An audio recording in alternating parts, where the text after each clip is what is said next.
Le lundi 6 janvier, date de la rentrée scolaire au Cameroun, restera à jamais gravé dans la mémoire de cette dame habitante du quartier Tindaba de Bertois, qui a vu son domicile parti en fumée et ravagé par les flammes. L'incendie qui s'est déclaré aux environs de 10 heures a fortement perturbé les cours à l'école Shekina, voisine du domicile sinistré. Pour des mesures de prudence, les élèves de cette école privée ont été libérés afin de regagner leur domicile sain et sauf.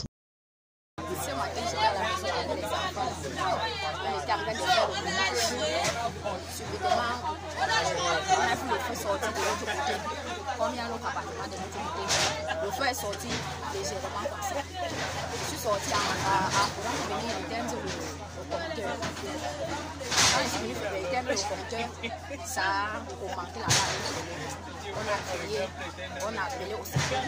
C'est là où un petit garçon est sorti, commençait à nous aider à éteindre avec le sable et le feu. Et la maman qui n'a pas aidé. Donc c'est tout ça. Avec la pluie, ça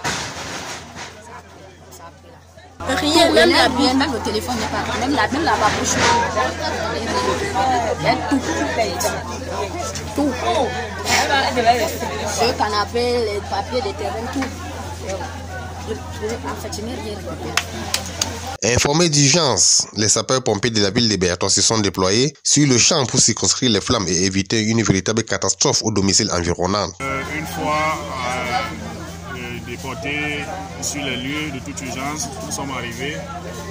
Les premières reconnaissances qu'on a effectuées, quand on constatait que le feu était dans un appartement, oui, et l'appartement était déjà presque embrasé. Donc du coup, on a procédé comme le règlement et la tactique le demande. On a commencé par les sauvetages, on a procédé aux établissements et toutefois on est parvenu à une extinction possible. Plus de peur que de mal, aucune perte en vies humaines. Les habitants du domicile sinistré ont pu extirper les enfants avant que les flammes ne ravagent entièrement la maison et son contenu. J'entends comment ma voisine a commencé à crier le feu, le feu, le feu. Je suis sorti, j'ai constaté que le feu sortait effectivement de chez ma voisine, dans sa cuisine.